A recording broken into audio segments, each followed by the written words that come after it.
un sumo sacerdote que no pueda compadecerse de nuestras debilidades, sino uno que fue tentado en todo según nuestra semejanza, pero sin pecado. Acerquémonos, pues, confiadamente al trono de la gracia, para alcanzar misericordia y hallar gracia para el oportuno socorro. Amén. Ahorita para que me acompañen con la oración. Bendito Padre, te quiero dar las gracias, Señor, por la bendición que nos has dado, Señor, de poder estar aquí reunidos, Señor. Gracias, Señor, porque nos has permitido alabarte y glorificarte, Señor, a través de nuestras voces, Señor. Gracias, Señor, porque solo tú eres digno de recibir toda la honra y toda la gloria, mi Dios. Te damos y te bendecimos, Señor. Y ahora quiero poner en tus manos, Señor, este servicio, Señor, este mensaje, Padre. Seas tú, Señor, quien hable a través de mí, sea tu Santo Espíritu, Señor, quien ministre a los corazones de mis hermanos, Señor.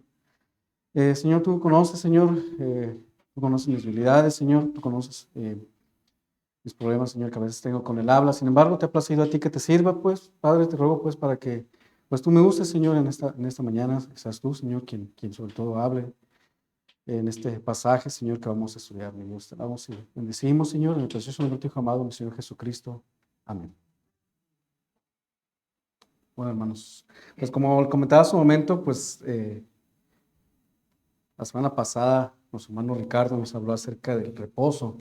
Y de hecho, pues es continuación, este tema que vamos a ver el día de hoy es continuación de lo que hemos estado viendo, de los temas que ya hemos iniciado en este libro de Hebreos. Como recordaremos, pues empezamos precisamente viendo pues la superioridad de Cristo, ¿se acuerdan? Como ya el pastor había mencionado, acerca de los ángeles. Los dos primeros capítulos de este libro pues nos habla acerca de los ángeles, de la superioridad de Cristo sobre los ángeles. Y luego vimos la superioridad de Cristo sobre Moisés. Y dentro de esto pues se vio precisamente lo que es el reposo de Dios y cómo pues Moisés de alguna manera es la base la base de la construcción de todo esto que hemos venido hablando, de la ley sobre todo. Ahora vamos a ver precisamente, vamos a iniciar con esos tres versículos. Se inicia lo que es lo que se le llama el sumo sacerdocio de Cristo. Es decir, como en esos siguientes pasajes, siguientes versículos, de hecho, siguientes capítulos, se ve acerca de la superioridad de Cristo como sacerdote. ¿Sí? Y de hecho, estos primeros versículos en algunas Biblias viene titulado como Cristo el sumo sacerdote. Entonces, es precisamente lo que vamos a empezar a estudiar. Y curiosamente, esos tres versículos que finalizan este capítulo 14 se usan tanto como para cerrar el tema que habíamos visto la semana pasada acerca del reposo divino. El autor de Hebreos cierra su argumento con estos versículos y al mismo tiempo da el inicio a lo que es el estudio o a lo que es la explicación acerca del sumo sacerdocio de Cristo. De hecho, la primera mención de sacerdote como Cristo, más bien, perdón, de Cristo como sacerdote, como sumo sacerdote, está en Hebreos 2:17. Ahí el autor de Hebreos nos presenta a Cristo como un sumo sacerdote fiel y misericordioso, ¿sí? Que ya lo hemos visto, que está al servicio de Dios, precisamente gracias a su propio sacrificio para librarnos de la muerte. Por eso se le llama como el sumo sacerdote fiel y misericordioso, porque cumplió precisamente ese llamado a que había estado destinado por su Padre. La segunda mención es casi inmediatamente después de Jesús como sacerdote, ahí en Hebreos 3:1. Se le presenta además, no solamente como sumo sacerdote, sino también se le presenta como apóstol, enfatizando precisamente el cumplimiento de esa misión, su fiel cumplimiento a su misión. Y ahora en esta tercera mención de Jesucristo como sumo sacerdote, podemos ver ahí en el versículo 14 que el autor empieza mencionándolo como un gran sumo sacerdote. Se observan que pone la palabra gran. Es decir, empieza exaltando el sacerdocio de Cristo al ser hijo de Dios y después pues nos introduce precisamente exhortándonos a mantener nuestra profesión o confesión de fe en este mismo versículo 14.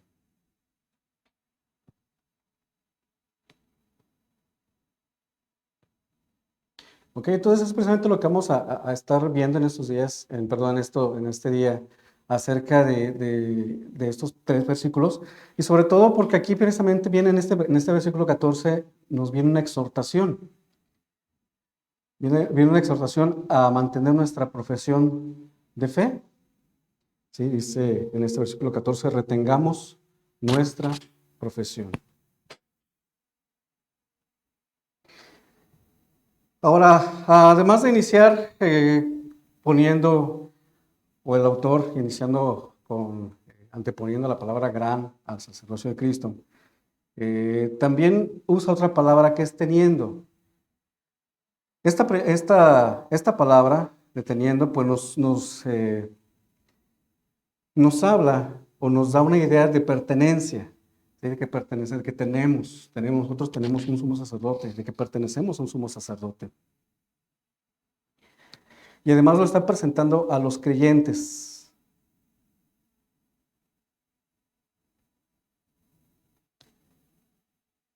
Perdón, me fui hacia atrás. Ok, está enfatizando, el carácter único y específico de Jesús como nuestro sumo sacerdote.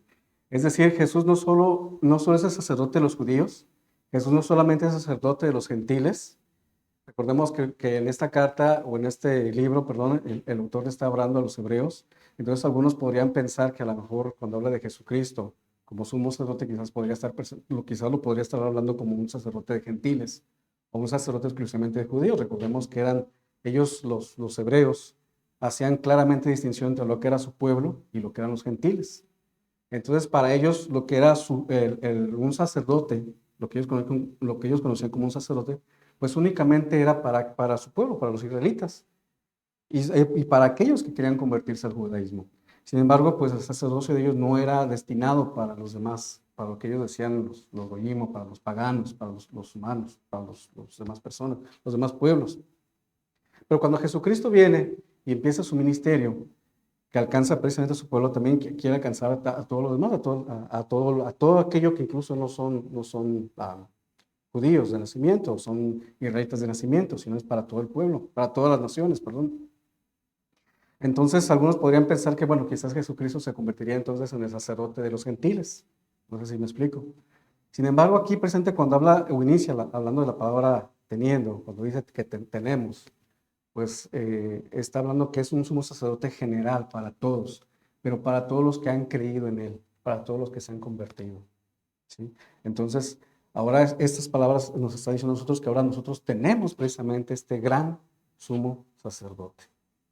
Y como había iniciado al principio, como había mencionado al principio, agrega el calificativo gran, precisamente denotando su magnificencia y su grandeza por su obra redentora. O sea, a eso se debe que también agrega el calificativo gran, precisamente por su gran obra redentora que él había hecho y por la cual ahora tenemos precisamente este sumo sacerdote. Y de esta manera también incluso subraya la superioridad que tiene ahora Cristo como sacerdote sobre toda la casta sacerdotal de Israel. Ahora Él es superior a todos los sacerdotes que estaban en ese entonces en Israel. Amén. Entonces, como les venía mencionando también, en este primer versículo, pues nos lanza una exhortación a mantenerse en la fe. Lo voy a volver a leer, que dice, por tanto, teniendo un sumo sacerdote que traspasó los cielos, Jesús, el Hijo de Dios, retengamos nuestra profesión. Vamos a la siguiente pantalla, por favor. Retengamos nuestra profesión. ¿Por qué digo que nos exhorta a mantenernos en la fe? Bueno, porque esta palabra precisamente retengamos nuestra profesión, pues se traduce de diferentes maneras. Por ejemplo, la Biblia de las Américas dice retengamos nuestra fe. La Nueva Versión Internacional dice aferrémonos a la fe que profesamos.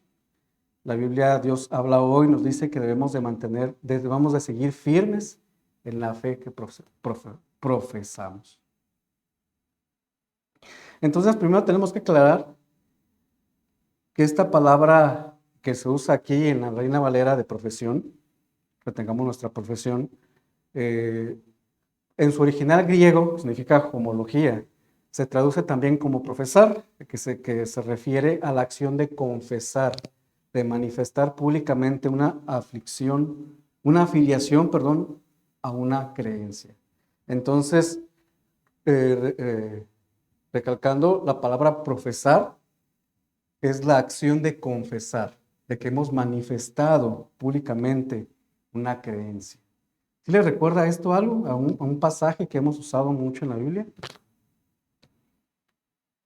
A Romanos, seguramente les recuerda a Romanos, el libro de Romanos, capítulo 10, versículos del 9 al 10, que nos dice que si confesares con tu boca que Jesús es el Señor y creyeres en tu corazón que Dios le levantó de los muertos, serás salvo. Pero porque con el corazón se cree para justicia, pero con la boca se confiesa para salvación. Si confesares con tu boca, con la boca se confiesa para salvación. Si notan la conexión que hay entre estos dos pasajes. Entonces, a esto precisamente se refiere esta exhortación, a mantenerse esa fe que nosotros hemos confesado, que hemos dicho. Seguramente la mayoría de los que estamos aquí presentes ya hemos aceptado a nuestro Señor Jesucristo, ya lo hemos confesado, ya hemos dicho que creemos en Él y que hemos hecho nuestro precisamente ese sacrificio que Él hizo por nosotros en la cruz.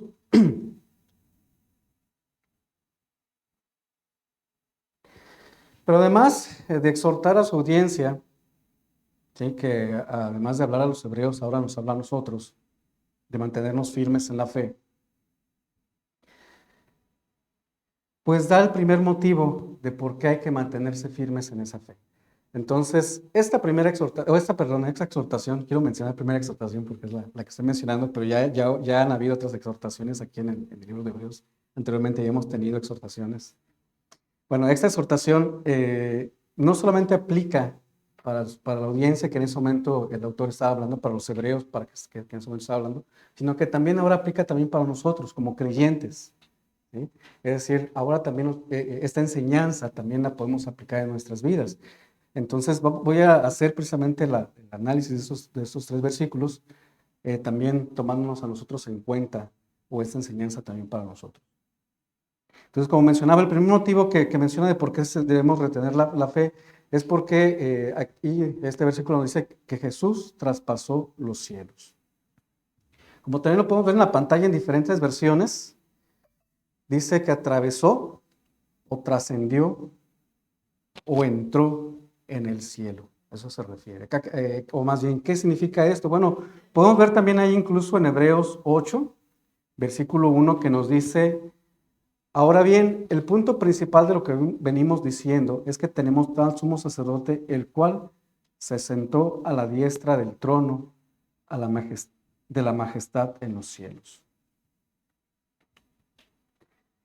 Y en Hebreos 9, Hebreos capítulo 9, versículo 24, de la traducción lenguaje actual, nos dice, si lo ponemos en la pantalla, por favor: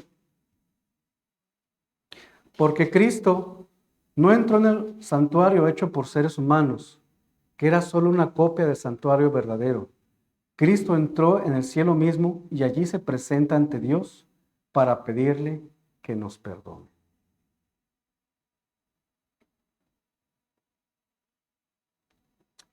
Entonces, ¿qué es lo que quieren decir estos versículos? Bueno, así como el sumo sacerdote se presentaba en el lugar de Israel en el día de la expiación, ¿sí?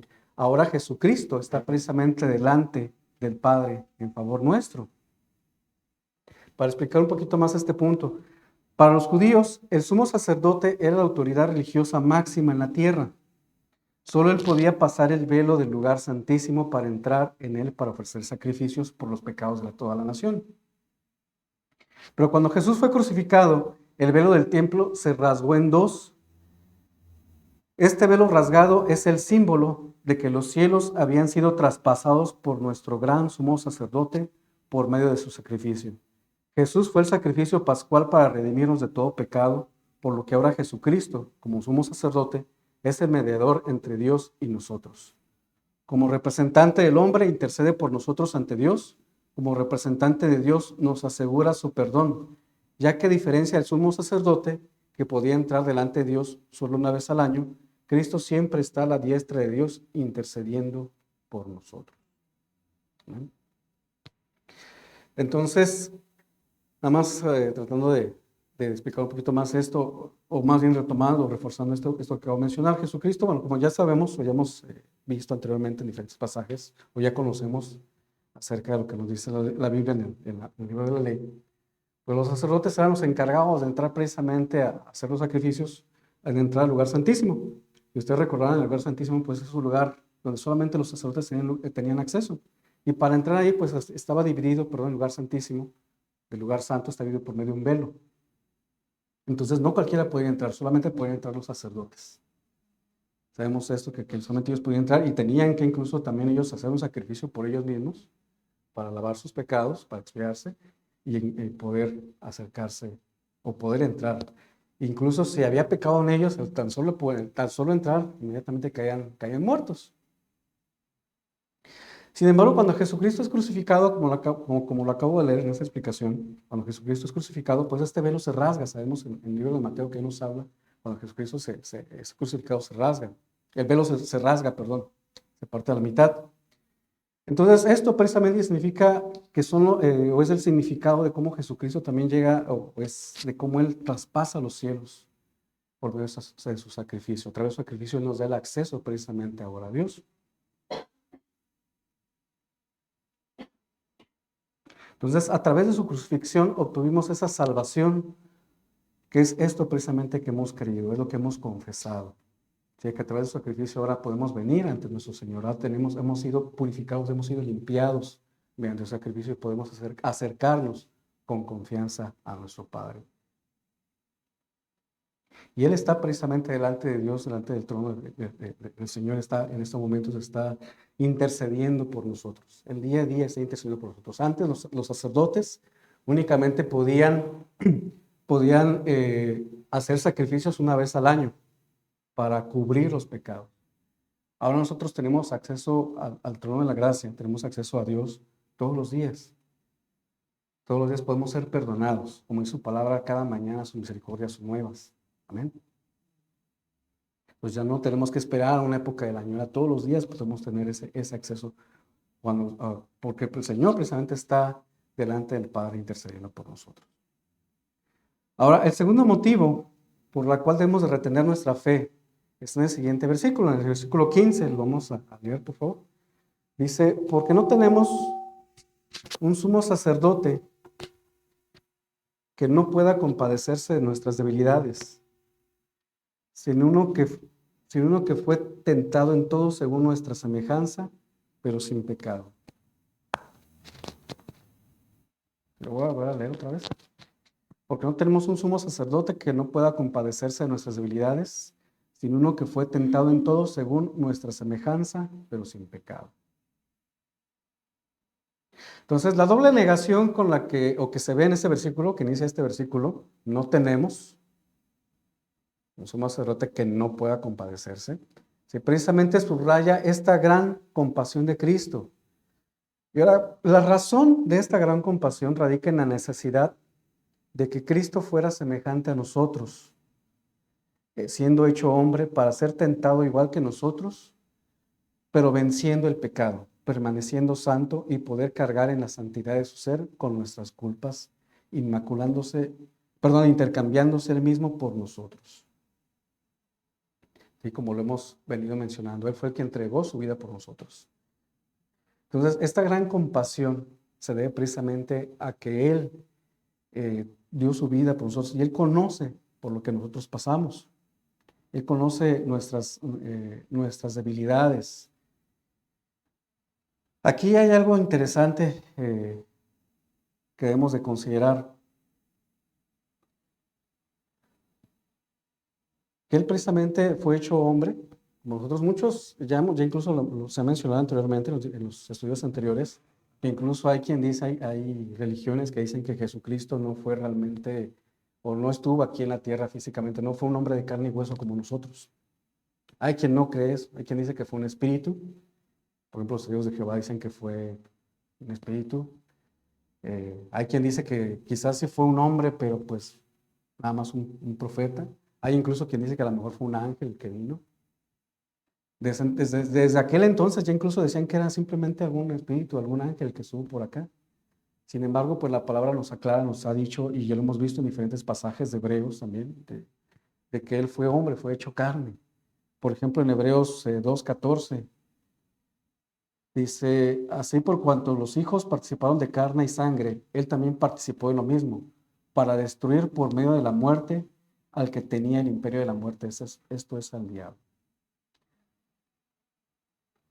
Y luego en los versículos 17 y 18, por lo cual debía ser en todo semejante a sus hermanos, para venir a ser misericordioso y fiel y sumo sacerdote en lo que Dios se refiere, para expiar los pecados del pueblo.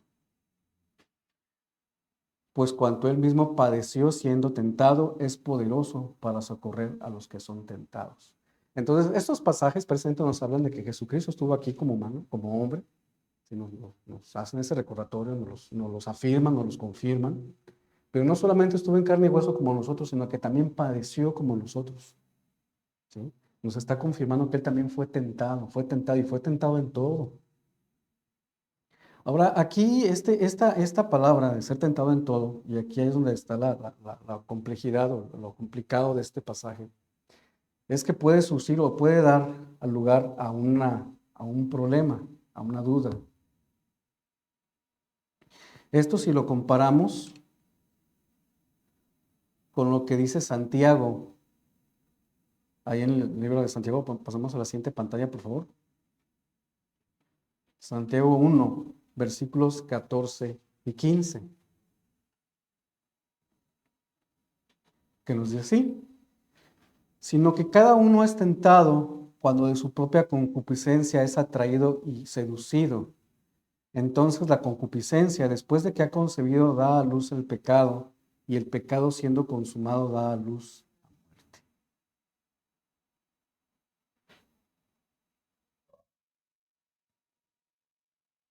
¿Sí notan aquí el conflicto? Si Hebreos, este versículo de Hebreos, me está diciendo que Jesús fue tentado en todo, y después Santiago viene y me dice que cada uno es tentado de acuerdo a nuestra concupiscencia. ¿Qué está queriendo decir? ¿Que Jesús pecó? ¿Verdad? Pero si aquí Santiago me dice que cada uno es tentado por nuestras propias concupiscencias, ¿cómo está el asunto aquí entonces? ¿Cómo es que Jesús tentó si no tenía concupiscencia? Si no era... La concupiscencia significa malos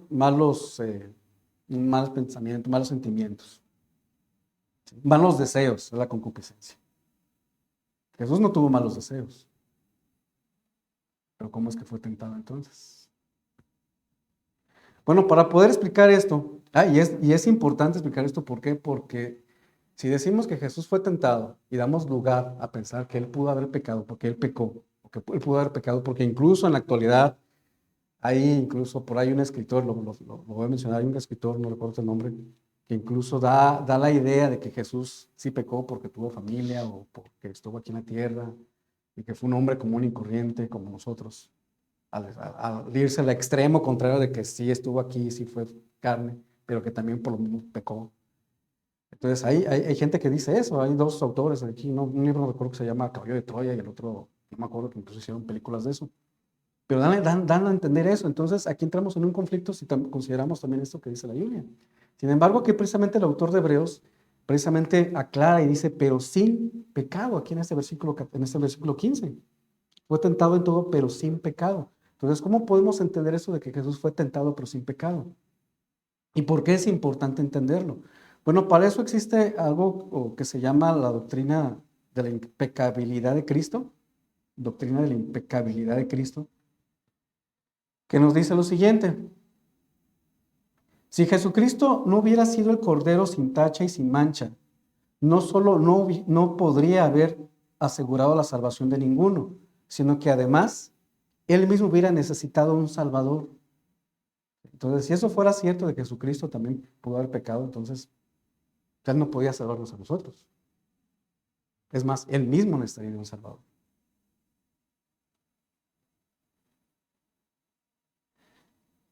Y esto es, pero para que Él pudiera ser nuestro Salvador, era necesario que Él fuera sin tacha, sin mancha, fuera limpio, completamente limpio, ya que los múltiples pecados que Cristo llevó en la cruz requerían de un sacrificio perfecto. Y ese sacrificio solo podía ser hecho por uno que estuviera libre de todo pecado. pecado. Por tanto, era necesario que Cristo estuviera libre de cualquier transgresión. Él no quebrantó nada de lo que fue instalado en la santa ley de Dios. Obedeció fielmente todo lo que Dios ordenó. Cristo incluso obedeció la ley judía, sometiéndose a la circuncisión, al bautismo, incluso al sistema de sacrificio de animales. Cristo estaba deseoso de obedecer la ley, él estaba comprometido a hacer la voluntad de Dios. Incluso la Biblia nos menciona que Jesucristo lo consumía el celo por la casa de su Padre. Ahí si quieren, vamos a buscar el libro de Juan, en el libro de Juan, Evangelio según San Juan, en el capítulo 2, versículo 17. Evangelio según San Juan, capítulo 2, versículo 17. Nos dice, entonces se acordaron sus discípulos que está escrito, el celo de tu casa me consume. Y ahí mismo, adelantito en el capítulo 4, versículo 34, nos dice lo siguiente. Jesús le dijo, mi comida es que haga la voluntad del que me envió y que acabe su obra. Entonces podemos ver que Jesucristo no solamente lo consumía el celo por la casa de su Padre, sino que también su comida era hacer la voluntad de su Padre. O sea, estaba completamente comprometido a cumplir su misión en este lugar, en este mundo, en esta tierra.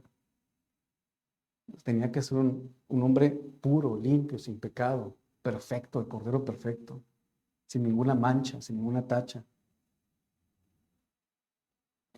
Sin embargo, cuando hablamos que él fue tentado, es porque su tentación, bueno, aquí también hay algo que quiero aclarar también.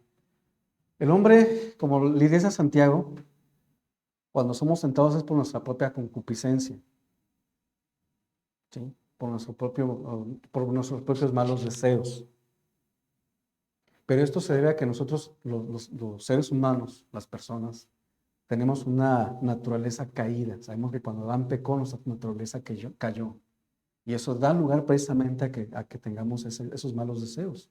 Estamos completamente apartados, separados de Dios.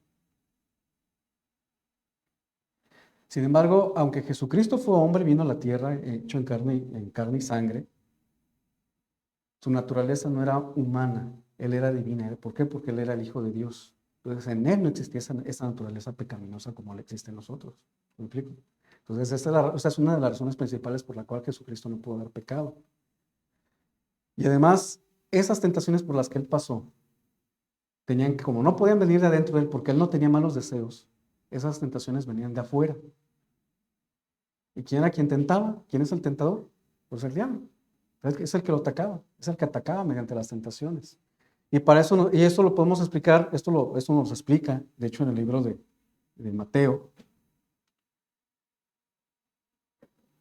Mateo en el capítulo 4,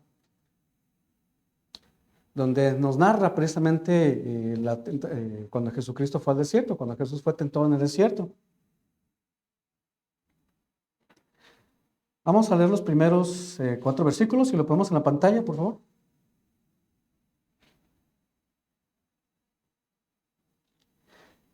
Dice así, Mateo 4, los primeros 4 versículos, dice, entonces Jesús fue llevado por el Espíritu al desierto para ser tentado por el diablo. Y después de haber ayunado 40 días y 40 noches, tuvo hambre. Y vino a él el tentador y le dijo, si eres hijo de Dios, di que estas piedras se conviertan en pan. Él respondió y dijo, escrito está, no solo de pan vivirá el hombre, sino de toda palabra que sale de la boca de Dios. Bien, entonces en este pasaje podemos ver cómo cómo Satanás trató de inducir a Jesús a que cometiera pecado, a que rompiera precisamente su ayuno, a que comiera durante su tiempo de ayuno. Sin duda Jesús tenía hambre, así como nosotros.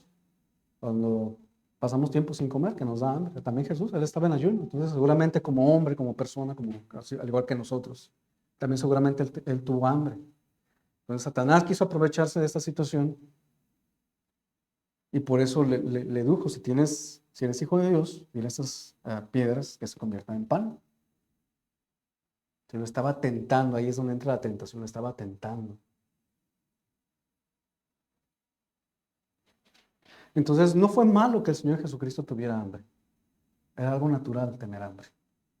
Sin embargo, Él se mantuvo firme y no cedió ante la tentación de Satanás. Él se mantuvo firme, no pecó. Entonces, con esto, este pequeño ejemplo nos muestra, o se cumple, o se muestra en la forma de cumplimiento, cuando este pasaje de Hebreos nos dice que en todo fue semejante a nosotros. ¿Por qué? Porque también fue una persona que tuvo hambre, que tuvo necesidades también, necesidades físicas. Entonces, aquí era como el enemigo, trataba de aprovecharse y tratar de tentarlo. Todas sus tentaciones eran de manera externa. A veces pensamos, bueno, aquí pasa algo curioso con los cristianos. A veces, cuando caemos en pecado o cometemos algún pecado, hay quien dice, no, pues es que, no sé, el espíritu de la gula, por poner un ejemplo, el espíritu de la gula vino y me atacó y pues me acabé toda la comida. O me atacó el espíritu del egoísmo y no quise ayudar a la persona. ¿Te han escuchado eso? Lo he escuchado varias veces. Ay, este espíritu de rebeldía que me hace que no vaya a la iglesia. Muchos rebeldes, por cierto, ahora. O este espíritu de seducción que me sedujo para ir detrás de otra mujer. O este espíritu ¿cómo le dicen? De egoísmo, por así decirlo. No sé. En fin, a todo le queremos echar la culpa a un espíritu, a un enemigo, o al diablo. También decimos, ay, es que el diablo me hizo caer, ¿no? ¿Sí? Muchas veces decimos eso, ¿no? Y a poco a veces le echamos la culpa de todo, ¿eh? Sin embargo, de acuerdo a lo que hemos leído acerca de Santiago, pues realmente el pecado, no precisamente en nuestro caso, no siempre es externo. Sí, ciertamente el enemigo ahí está de manera general atacando de una otra manera y con ideologías fuera de lo normal, o ideologías que van en contra de la palabra de Dios. Sin embargo, muchas veces nuestro pecado viene desde nosotros mismos, desde adentro de nosotros mismos. Y cuando pecamos o cuando caemos es porque nosotros mismos tenemos ese deseo. Y como dice Santiago, a veces dejamos que ese deseo vaya creciendo, vaya creciendo, vaya haciéndose grande hasta que da luz al pecado precisamente. No tenemos ese control, o no queremos tener ese control, o no cedemos ese control de nuestro ser a Dios. Y dejamos que nuestros malos deseos vayan haciéndose raíces en nuestros corazones y vayan creciendo hasta llegar finalmente a cometer el pecado. Esa es una de las razones.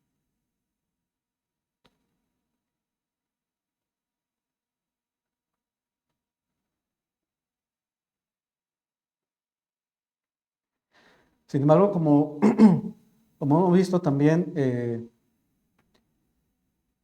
Jesús no tuvo nada de eso, ¿no? Él no batalló con nada de eso. Entonces, a veces pensamos que por ser Jesús en parte Dios, Él no entiende esta situación. Él no nos entiende cuando cometemos algún pecado o cuando caemos en alguna tentación. ¿Por qué? Porque decimos, bueno, pues es que Él fue Dios, Él no tuvo esa necesidad de pecar. Pues quizás de una manera interna Él no tuvo esos malos deseos, esos malos sentimientos, ese deseo de hacer algo malo, algo negativo. Él no tenía esa concupiscencia, ciertamente. Pero sin embargo, Él sí conocía las tentaciones de una manera externa, de cómo el enemigo lo atacaba una y otra vez de manera externa. El enemigo también ataca de manera externa, la Biblia nos habla muchas veces de ello también. Aunque nosotros muchas veces echamos la culpa, pero de nuestras propias travesuras, por así llamarlo nosotros pecados, el enemigo también tiene su manera de atacar. A lo mejor no de forma directa que esté detrás de ti con el tenedor, como muchas veces lo imaginan, ¿no? Picándonos las costillas. Pero sí nos pone a lo mejor una ideología de género, que muchas veces decimos, ay, pues es cierto, pobrecitos, déjenos en paz, déjenos ser. O a lo mejor nos pone la idea de que, pues, por ejemplo, a las damas, a las mujeres, tu cuerpo es tu cuerpo y tú puedes decidir, si quieres abortar, aborta. O sea, a lo mejor son formas diferentes de atacar, que a lo mejor ni cuenta nos damos. O a lo mejor nos pone algo bonito en la televisión, por ejemplo, no sé, un deporte, hay fútbol, pues lo voy a ver un ratito. Pues tal, no pasa nada con que no vaya a ir a la iglesia, prefiero ver el fútbol. O me desvelo viendo la pelea, me desvelo viendo la pelea del Canelo, pues tal, mañana me levante, aunque el otro día me levante tarde para ir a la iglesia. Entonces hay diferentes formas de atacar también que tiene el enemigo. Entonces a veces pensamos que el Señor no comprende esa parte, no comprende esa parte de nosotros, esas debilidades.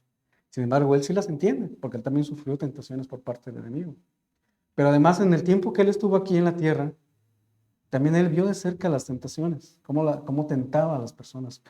¿Por qué lo digo? Porque también vemos, seguramente él vio cómo el enemigo tentaba, cómo la gente, perdón, sufría por tentaciones en su familia, en sus amigos, en la gente que lo rodea. Por ejemplo, la Biblia nos habla de que Jesús fue a una boda. Allá en el libro de Mateo nos habla de las bodas de Canaán. Seguramente en las bodas le tocó ver a alguien que se dio a su concupiscencia y se dio ante el alcoholismo, y seguramente le tocó ver a algunas personas emborrachándose y ahogadas en el alcohol. También nos narra la Biblia acerca de la mujer adúltera, la mujer que iba a ser apedreada. Y cuando el Señor Jesucristo enfrentó a aquellos que iban a apedrear a esta mujer, ¿qué fue lo que esas personas hicieron? Estaban a soltar las piedras. Seguramente el Señor Jesucristo vio los malos deseos que había en el corazón de cada uno de ellos, que los acusaban, y por eso las personas empezaron a soltar las piedras, porque también en ellos había mal deseo. Acusaban a la mujer de haber cometido adulterio, pero sin embargo en ellos también había malos deseos. Además, que no dice que a lo mejor querían apedrearla por envidia, no por pecadora. O cuando se topa con la mujer allá en el pozo, que le pide agua, la mujer samaritana. ¿Qué es lo que le descubre a esta mujer? Una vida de adulterio. El hombre con el que estaba no era su marido y había tenido otros.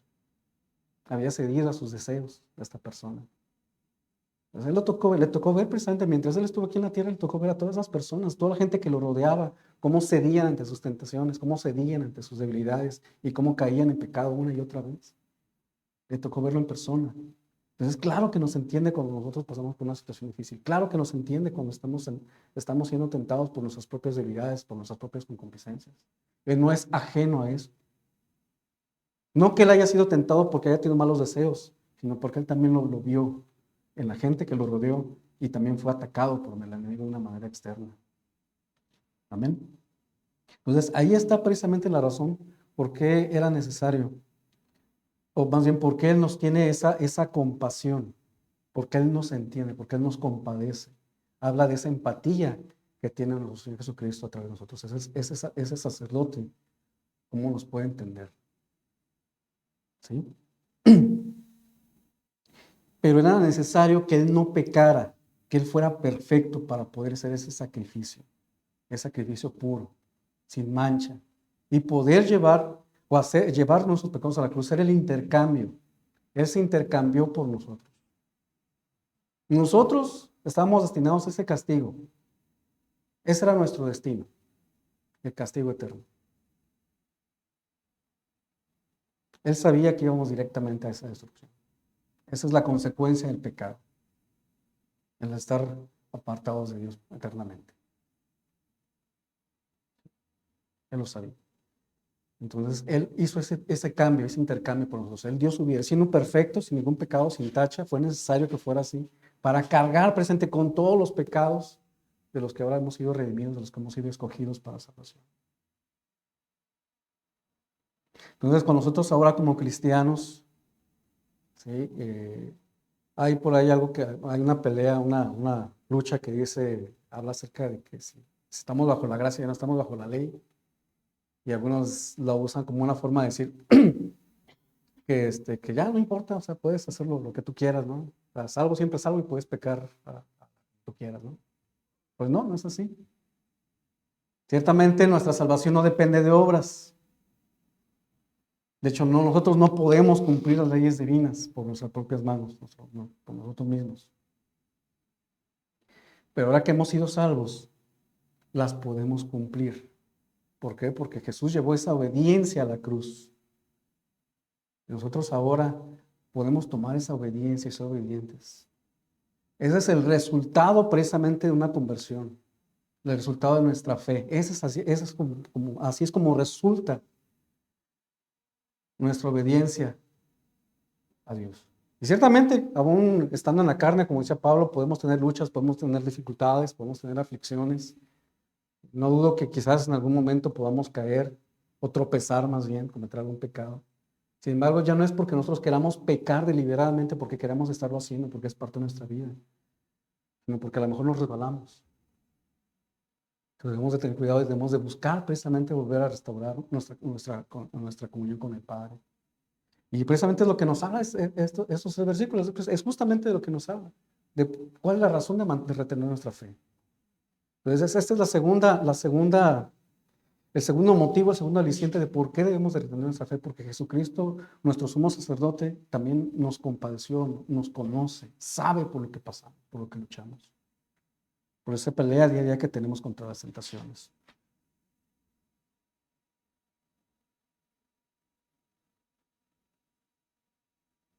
La tercera razón la vamos a encontrar ahí en el versículo 16, la tercera razón de por qué debemos retener nuestra fe.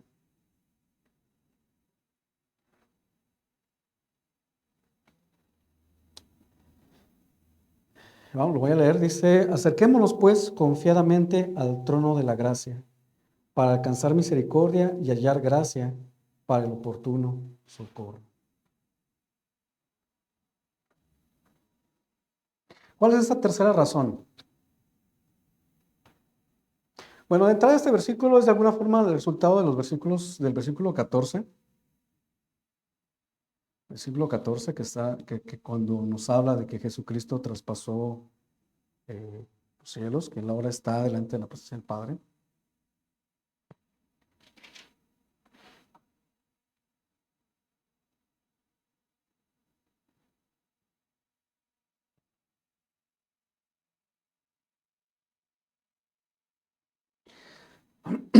Bien, cuando se nos menciona que nuestro gran sumo sacerdote traspasó los cielos, que es lo que había mencionado, él asegura el acceso a Dios al lugar santísimo. Nos da a nosotros el acceso precisamente al lugar santísimo. Como ya lo he mencionado anteriormente, no solamente eran los sacerdotes los que podían entrar. Ahora, a través del sacrificio de nuestro Señor Jesucristo, ahora nosotros tenemos ese acceso a este lugar santísimo.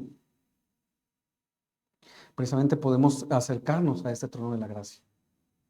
Por eso menciono que es como resultado de lo que menciona el versículo 14. Y no solamente del 14, sino de otros de los pasajes de Hebreos que vienen más atrás, que hablan precisamente de cómo el Señor Jesucristo asciende a los tronos, a los tronos del Padre, a los tronos, perdón, de los cielos, y se sienta a la diestra del Padre, y que ahora está precisamente intercediendo por nosotros. También los antiguos rabinos antes enseñaban que, o se dice más bien que los antiguos rabinos enseñaban que Dios tenía dos tronos, el trono de justicia y el trono de la gracia. Perdón, el trono de justicia y el trono de misericordia, eran dos tronos diferentes. El trono de misericordia era porque ahí se obtenía lo que no merecemos, y el trono de justicia porque ahí nos da lo que merecemos. La misericordia es obtener lo que no merecemos, y la justicia es obtener lo que merecemos. Entonces eran dos aspectos importantes del carácter de Dios que para los antiguos rabinos eran irreconciliables, o sea, no podían conciliarse entre sí, o era misericordioso o era justo, o uno u otro, de acuerdo a los antiguos rabinos. Entonces por eso mencionaban que había dos tronos. Sin embargo, cuando Jesucristo culmina su obra redentora, estos dos tronos precisamente quedan reconciliados en la gracia. Por eso se menciona aquí ahora el trono de su gracia. Es decir, obtenemos lo que no merecemos, que se refiere a su perdón y con ello la salvación.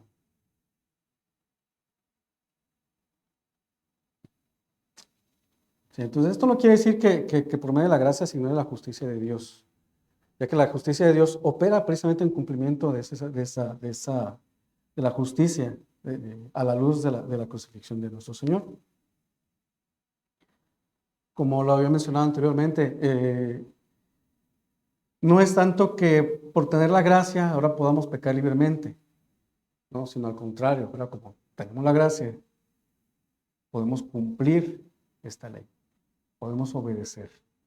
¿Por qué? Porque ahora el Espíritu de Dios, el Espíritu Santo, está morando entre nosotros, y Él es el que nos va a dar la fuerza, la guía para poder salir adelante, para poder cumplir su voluntad. Entonces, con este versículo, cuando nos habla que podemos acercarnos al trono de la gracia, acerquémonos pues. Nos indica primero, nos da una especie de orden que hace que nos acerquemos. No es tanto una invitación. O sea, podría decir que es una invitación, acerquémonos. Más bien está dando como una especie de una orden, acerquémonos. Y se incluye el autor. Acerquémonos. Vamos. Nos está llevando, lleva a su audiencia, nos lleva a nosotros mismos a acercarnos al trono de la gracia. Pero nos dice que nos podemos acercar confiadamente. Y ahora podemos acercarnos con confianza. Lo que antes no se podía hacer, que antes, como lo hemos mencionado muchas veces, cuando un sacerdote entraba al trono, al lugar santísimo, podía caer muerto si no estaba limpio de pecado. Se acercaban con miedo, con temor, seguramente muchos. Es más, la Biblia en diferentes pasajes también nos habla que cuando Jehová se presentaba delante de sus sirvientes, o de las personas, por ejemplo Moisés, cuando se presentó delante de Moisés, perdón, tenían miedo incluso por su santidad, tenían miedo de incluso quedar muertos, de morir. Dicen, ay Señor, ¿por qué te he visto? Voy a morir. Sin embargo, ahora, a través precisamente de ahora Jesucristo es quien ha tomado nuestro lugar y que Él nos ha redimido, por su sangre hemos sido limpiados, ahora tenemos precisamente este acceso y podemos acercarnos confiadamente y con toda confianza a este trono de su gracia. Podemos acercarnos sin temor, sin miedo.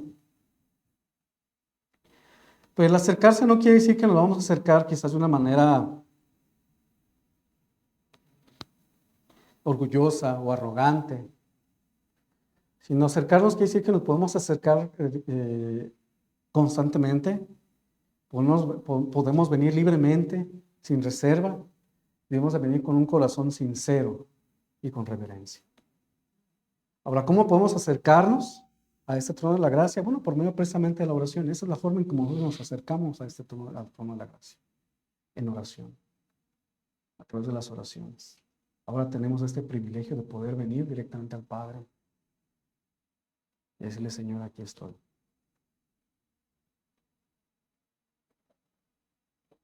Es un privilegio que a veces no consideramos muchas veces. ¿Y por qué podemos acercarnos? Bueno, también nos da la razón de para qué acercarnos. Para alcanzar misericordia. Misericordia para que perdone nuestros pecados cuando hemos sucumbido ante la tentación y para hallar gracia que trae oportuno socorro para sostenernos en medio de la tentación o en tiempos de necesidad. Es la razón por la cual debemos acercarnos al trono de la gracia, con confianza, sin temor. ¿Sí? Pasa muchas veces o he conocido, yo en particular he conocido personas, incluso yo mismo a veces en una ocasión llegué a pensar que cuando cometíamos algún pecado o caíamos en alguna tentación, pues decíamos, no, pues ya no nos sentíamos a veces con el ánimo de ir a la iglesia, no sé si les ha tocado a ustedes pasar.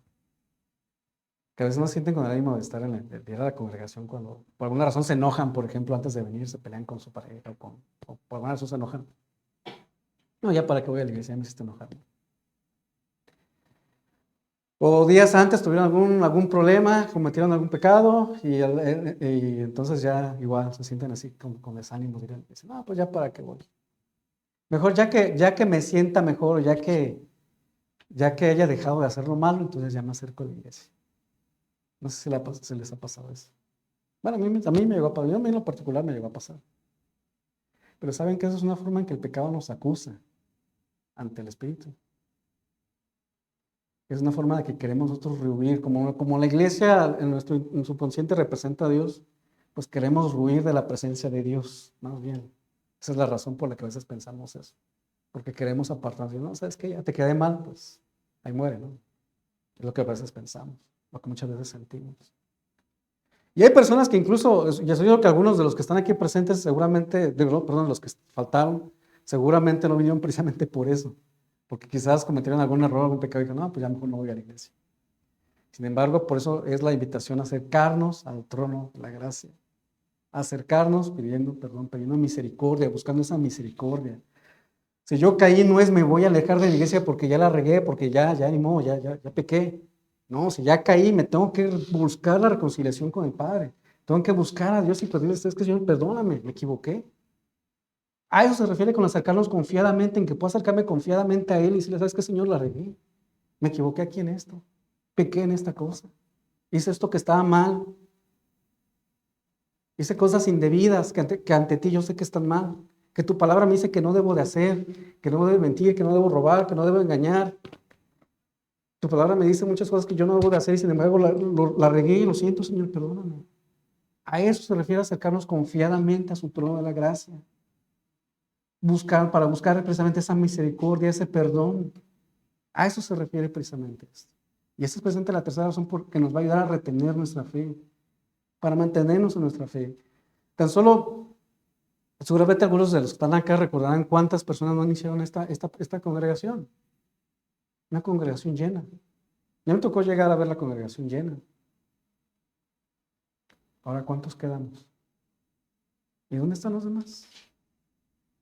Quizás algunos están congregando en otra parte, no lo dudo. Quizás estén congregando en otra parte. Quizás estén en un lugar donde no recuerden que están pecando. Donde les digan, tú puedes. Quieres esa casa, va a ser tuya. Quieres ese carro, va a ser tuyo.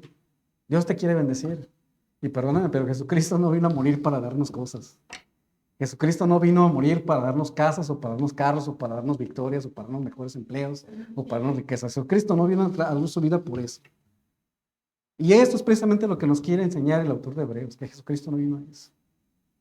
Jesucristo vino a dar su vida por nosotros, a tomar nuestro lugar que nos tocaba a nosotros en esa cruz, a cargar precisamente esa culpa que nosotros teníamos que entregar en la cruz. Sí, a eso vino Jesucristo, a dar su vida por nosotros. Por eso tenía que ser un cordero perfecto, inmolado. Y precisamente por eso podemos acercarnos ahora con toda confianza al trono de su gracia para pedirle perdón por esos pecados que a veces cometemos. Y debemos de tratar de mantenernos firmes, dejando que su Santo Espíritu nos guíe. No solamente es pedirle perdón, sino decirle, ¿sabes qué, Señor? Ayúdame también a no volver a cometer este pecado. Ayúdame a romper estas cadenas. Que el Santo Espíritu rompa esta cadena que tenemos, que a veces nos ata. Esa pata de palo que todavía la tenemos ahí. Alguna vez recuerdo que decía un pastor, nos mencionaba acerca de que a veces en el corazón, cuando le abrimos la entrada al Padre, que el Señor entra y nos limpia. A veces es como una casa que tenemos, el pecado es como un clavito que lo clavamos ahí. Y cada que recordamos, voy a ir a ver ese clavito. Y lo voy a limpiar el clavito. Ya está ahí el Espíritu Santo morando, pero sin embargo voy a querer hacer mis cosas, a querer hacer mi voluntad. ¿Sí me explico? Y a veces eso queremos hacer también nosotros. No le queremos ceder el lugar a Dios. No queremos darle el control de nuestras vidas a nuestro Señor.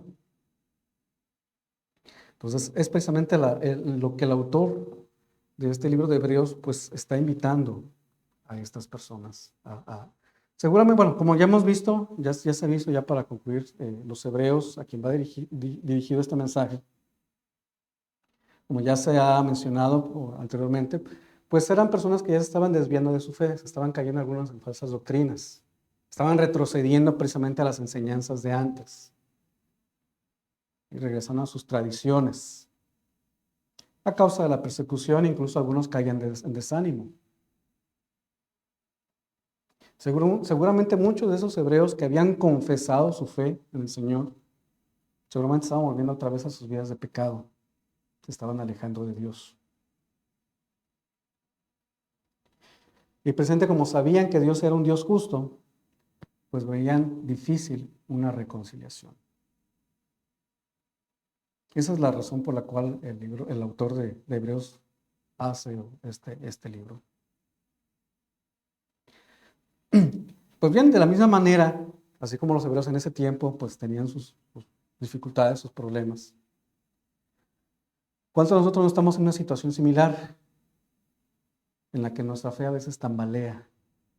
Que estamos tambaleando. Esa fe que alguna vez dijimos tener de yo creo en Jesucristo como Salvador. A veces la vemos tan lejana y caemos en la cotidianidad. Sí, yo creo en Jesús. Y luego me encuentro aquí en la calle, quizás sí, soy cristiano, pero sigo en las mismas maldades.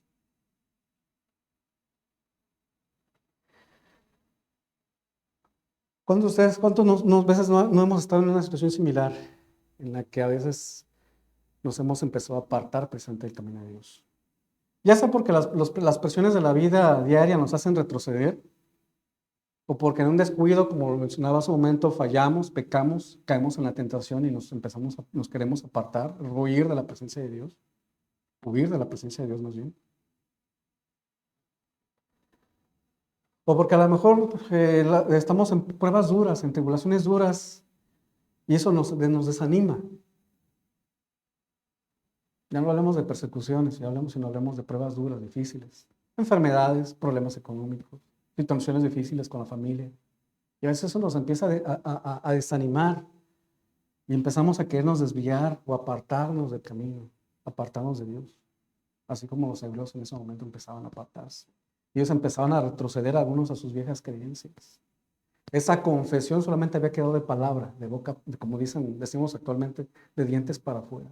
Pero la fe no la estaban viviendo. Y a veces pasa lo mismo con los cristianos. Solamente tenemos esa confesión de boca para afuera, pero internamente no la vivimos. No tenemos esa vivencia de la fe, no vivimos esa fe. No retenemos esa fe que decimos confesar o que dijimos alguna vez tener. Solamente vamos a la iglesia por cumplir, porque tenemos que ir el domingo, porque si no el pastor me regaña si no voy. Pero el lunes a darle igual a la hacha. Y si me acuerdo hasta el domingo temprano, me acuerdo de ir. Siguiente domingo, ¿verdad? Entonces, ponemos la siguiente pantalla. Esta exhortación precisamente es también para nosotros, para retener esa fe. ¿Por qué debemos de tener la fe? Bueno, en virtud de que ahora tenemos un sumo sacerdote que traspasó los cielos, que no deja de interceder por nosotros, que Él ha dado su vida por nosotros, Él entregó su vida por nosotros. Él está sentado a la diestra del Padre en el trono de majestad. Y está sentado a un lado de Él y también está intercediendo por nosotros, día a día. Es nuestro abogado.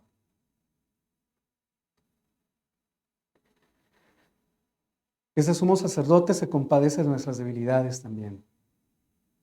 Fue tentado en todo, en semejanza a nosotros.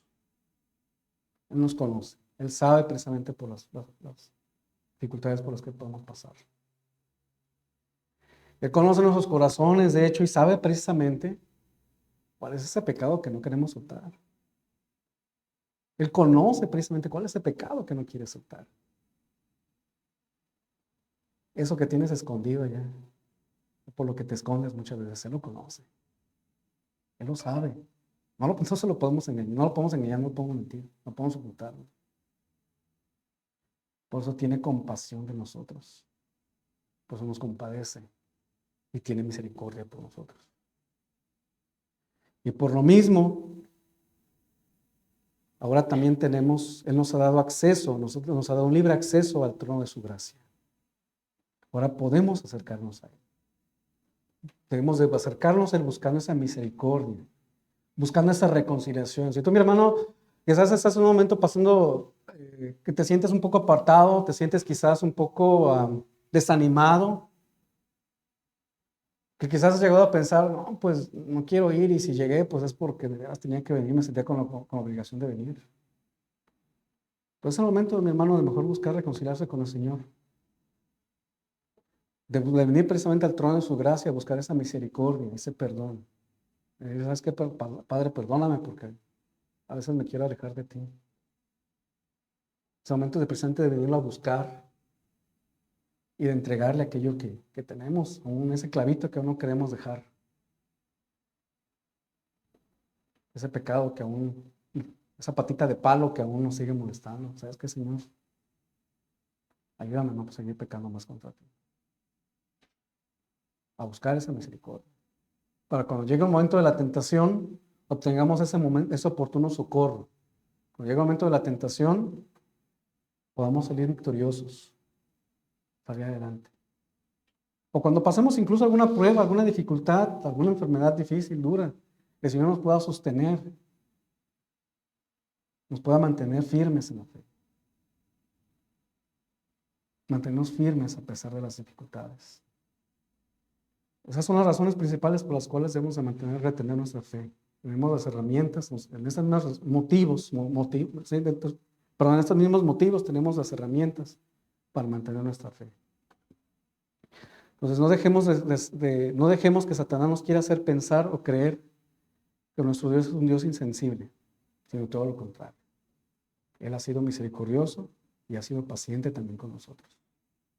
Amén. Pues ese es el mensaje, disculpen hermanos, se me atrevió al principio, que traía las notas un poco revueltas. Bueno, pero lo voy a invitar para que me acompañen en oración ahora. Bendito Padre, te quiero agradecer, Señor, una vez más las bendiciones que nos has dado. Gracias por la bendición que me diste de poder compartir tu palabra, Señor. Perdóname, Señor, si fallé en algo, mi Dios. Y te quiero rogar, mi Dios, para que esta palabra, Señor, ministre los corazones de mis hermanos, incluso de aquellos que no han podido venir, no han venido, Señor. Tienen oportunidad, Señor, de ver esta grabación, Señor, que tú les hables también en sus corazones, Señor. Que tú ministres sus vidas, Señor. Que podamos aprovechar, Señor, esta oportunidad que tú nos has dado, este privilegio que ahora es nuestro, de poder acercarnos confiadamente al trono de tu gracia. Que podamos acercarnos a ti, mi Dios. Gracias, Señor, porque podemos acercarnos, podemos clamar a ti. Tenemos un Dios justo que nos escucha, que nos entiende, que nos oye, que conoce nuestras necesidades, que sabe por estas luchas que pasamos día a día. Y gracias también, Señor, porque has sido misericordioso con nosotros, Dios. Gracias por el sacrificio en la cruz de tu Hijo Jesucristo, porque por medio de Él ahora somos salvos y por medio de Él ahora podemos acercarnos confiadamente a ti. Gracias, Señor, por ello, Padre. Gracias, Señor. Que tu Santo Espíritu, Señor, nos guíe cada día. Y nos ayude, Señor, a ser obedientes a ti y a tu palabra, obedientes a tu ley, obedientes para no caer en pecado, no caer en tentación. Y si caemos, Señor, ten misericordia de nosotros, Señor. Perdónanos, Señor. Y líbranos, Señor. Líbranos. Y mi Dios, te quiero pedir también, Señor, por aquellos hermanos, o por aquellos que aún tenemos alguna debilidad, Señor, alguna pata de palo, algún pecado que no queremos entregarte, Señor. Pues, Señor, ponemos en tus manos, Señor, para que tú nos ayudes, Señor, a librarnos de estas cadenas, Señor. Señor, ministra los corazones, quebranta, Señor, aquellos que tengan que ser quebrantados, Padre.